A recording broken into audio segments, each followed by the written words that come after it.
पलक काले रंग वाली लड़की थी, जिस वजह से उसके स्कूल में हर कोई उसके काले रंग को लेकर उसे चिढ़ाता था, खासकर उसकी अपनी क्लास के टीचर और बच्चे। पलक, तुम लाइन में सबसे पीछे खड़ी हो जाओ, और टीना साची, तुम कुछ सुंदर लड़कियां आगे आ जाओ। प्रिंसिपल मैम का ऑर्डर है, हमारे स्कूल के बेस्ट बच्चों का फोटो स्कूल मैगजीन में छपेगा, इसलिए मैं चाहती हूँ मेरी क्लास के बच्चों का फोटो ही मैगजीन में छपे। पर मैम, ये पलक तो बहुत काली है, पूरी फोटो इसी से खराब हो रही है। मैम, ऐसा नहीं हो सकता, हम इस पलक को इस फोटो में से हटा दें। नहीं बच्चों, अगर ऐसा हो सकता तो ये काम सबसे पहले मैं ही कर देती। मैं खुद नहीं चाहती ये काली स्टूडेंट मेरी क्लास में भी रहे। मैम, मैं पानी पीने जाऊं? हाँ जाओ, मेरे सिर पर खड़ी मत रहो, और हो सके तो थोड़ा पानी से मुंह धोकर भी आ जाना, शायद तुम्हारा काला रंग चेहरे से उतर जाए और फोटो थोड़ी अच्छी आ जाए। टीचर की और बच्चों की बातों को सुनकर पलक रोती हुई वॉशरूम की तरफ चली जाती है और वहां जाकर फूट फूट कर रोने लगती है। पलक के माता पिता दोनों नौकरी करते थे और बड़ी मेहनत से पैसे कमाकर उन्होंने पलक का अंग्रेजी मीडियम में एडमिशन करवाया था, इसलिए पलक अपने माता पिता से कभी भी अपना दुख नहीं कहती थी। पलक को दौड़ने का बहुत शौक था।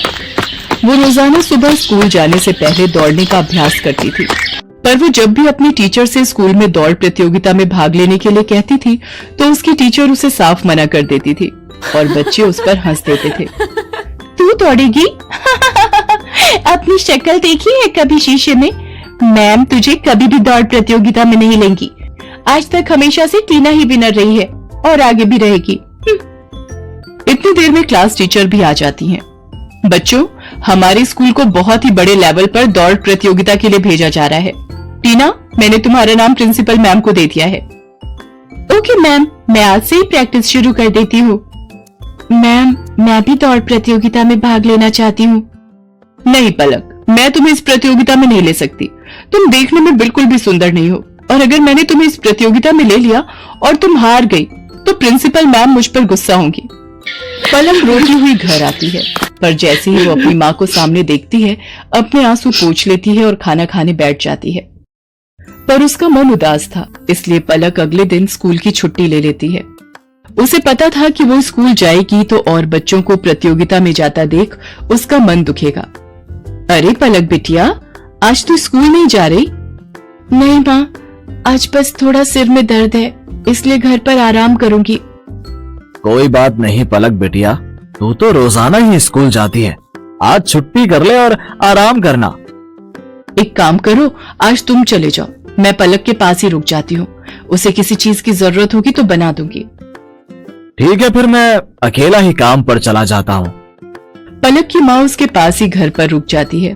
पलक सो रही थी और उसकी माँ काम कर रही थी। इतनी देर में दरवाजे पर कोई आता है। जी, मेरा नाम रामलाल है, मैं पलक बिटिया के स्कूल का चपरासी हूँ। मुझे वहाँ की प्रिंसिपल मैम ने भेजा है, उन्होंने तुरंत ही पलक को स्कूल बुलाया है। वो किसी दौड़ प्रतियोगिता में जाना है, शायद यही बात हो रही थी। पलक को, पर उसकी तो अभी तबीयत। रामलाल भैया, आप मैम को बोल दो मैं अभी तैयार होकर स्कूल पहुंचती हूँ। दौड़ प्रतियोगिता का नाम सुनकर मानो पलक के दिमाग में कौन सी फुर्ती आ गई कि वो जल्दी से तैयार होकर स्कूल पहुंच गई। अच्छा, तो तुम पलक हो बेटा, हमें तुम्हारी बहुत जरूरत है और इस स्कूल को भी। टीना जो तुम्हारी क्लास की है वो इस प्रतियोगिता में भाग नहीं ले सकती, उसके पैर में चोट आ गई है, इसलिए डॉक्टर ने उसे दौड़ने के लिए मना किया है। हम चाहते हैं कि तुम अपने स्कूल के लिए इस प्रतियोगिता में हिस्सा लो और जीत कर ही लौटो। मैम, मैं आपसे वादा करती हूँ, मैं इस प्रतियोगिता में जीत कर ही लौटूंगी। पलक, मुझे माफ कर दो बेटा, मैंने एक टीचर होकर भी तुम्हारे साथ कितना गलत व्यवहार किया, पर आज जब हमारी क्लास की और स्कूल की इज्जत का सवाल है तो हमें तुमसे बेहतर दौड़ प्रतियोगिता के लिए कोई बच्चा नजर ही नहीं आया। मैं जानती थी कि तुम रोजाना सुबह दौड़ने का अभ्यास करती हो, इसीलिए मुझे तुम्हारा नाम सबसे पहले याद आया। मेरी शुभकामनाएं तुम्हारे साथ हैं। पलक, देखना तुम इस प्रतियोगिता में जीत कर ही लौटोगी। Thank you ma'am, thank you so much. मैं आपसे वादा करती हूँ मैं इस प्रतियोगिता में जरूर जीतूंगी। पलक की क्लास के सब बच्चे भी उसे शुभकामनाएं देते हैं और पलक पूरे जोश के साथ दौड़ प्रतियोगिता में हिस्सा लेती है और जीत कर लौटती है। उसकी प्रिंसिपल मैम और क्लास टीचर उसे इनाम में ट्रॉफी देकर सम्मानित करती हैं। ट्रॉफी लेकर पलक घर पहुंचती है। प्रतियोगिता जीतने की खुशी पलक के माता पिता उसके चेहरे पर साफ साफ देख रहे थे। उस दिन के बाद से पलक को कभी भी कोई भी उसके काले रंग के लिए नहीं बोलता था।